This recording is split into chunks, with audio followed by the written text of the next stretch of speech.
ورنہ مجھے بتاؤ میرے پیارے، ہزاروں کفار قریش ہیں بدر کے میدان میں کھڑے ہیں، اب مجھے بتاؤ صرف 313 ہیں،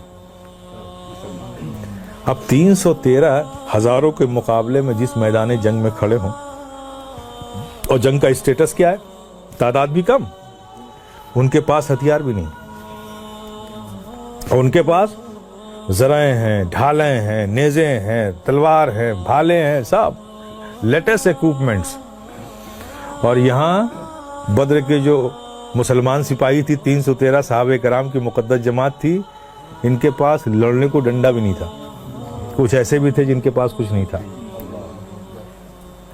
واقعہ اسی میں ہے کہ ایک صحابی جذبہ جہاد کی وجہ سے آ گئے نبی کے ساتھ، ان کے پاس کچھ تھا ہی نہیں، غریب تھے بیچارے، لیکن جذبہ تھا، وہ بھی آ گئے بدر میں.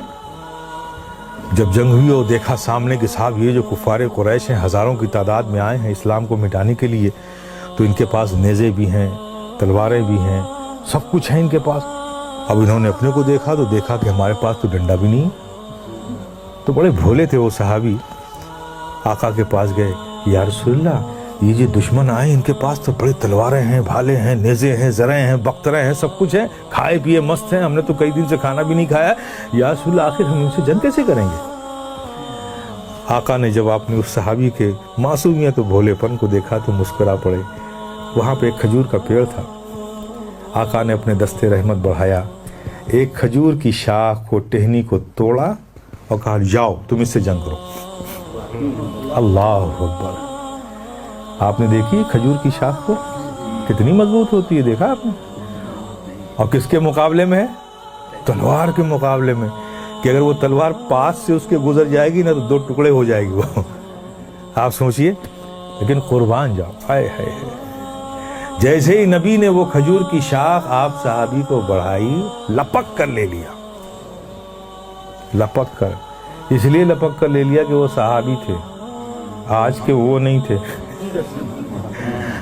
اگر وہابی ہوتا نا، صحابی تھے وہابی نہیں تھا، لپک کر لے لیا. وہابی ہوتا کہ کیا مذاق کر رہے ہیں آپ، یہ تلوار کے مقابلے میں مجھے ہری شاخ دے رہے ہیں لڑنے کے لیے، یہ لڑنے کے لیے دے رہے ہیں، خودکشی کرنے کے لیے دے رہے ہیں. لیکن صحابی تھے، آقا نے ہری شاخ دی، لپک کر لے لیا، اور لے کر اس شاخ کو ایک کفار قریش میں سے کسی ایک کے مقابلے میں میدان جنگ میں اتر گئے.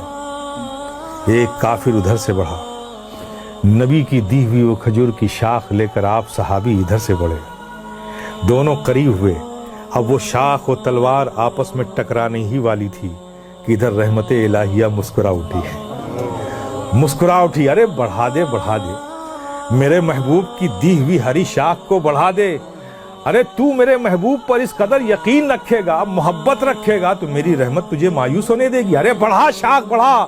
تاریخ شاہد ہے کہ ادھر سے تلوار بڑھتی ہے، ادھر سے نبی کی عطا کی ہوئی وہ کھجور کی شاخ بڑھتی ہے. جب دونوں ٹکراتی ہے تو وہ شاخ شاخ نہیں، صحابی کے ہاتھوں میں تلوار بن جاتی ہے.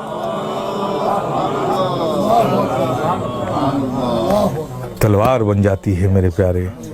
میں آپ سے عرض کرنا چاہتا ہوں، آپ دیکھیں اسی یقین اور محبت و اعتماد کی بنیاد پر کھجور کی شاخیں بھی ہمارے ہاتھوں میں تلوار بن گئی ہیں. تم پھر دنیا کو اگر جیت سکتے ہو تو میٹلزم کے پاور سے نہیں، پاور اپنے اندر پیدا کرو، اخلاق کا پاور پیدا کرو، مروت کا پاور پیدا کرو، کیریکٹر کا پاور پیدا کرو، رب کی ذات پر یقین کا پاور پیدا کرو، رسول سے سچی اور حقیقی محبت کا پاور پیدا کرو، بزرگوں سے سچی اور حقیقی وابستگی کا پاور پیدا کرو. جس دن تم نے یہ کلیکشن اپنے اندر کر لیا، خدا کی قسم زمینیں تمہارے قدموں کو پھر چومیں گی. اللہ پاک تمہارے قدموں میں وہ برکتیں دے گا کہ تم اگر سنگلاخ وادیوں میں، ریگستانوں میں بھی قدم رکھ دو گے تو وہاں ہریالی پیدا ہو جائے گی.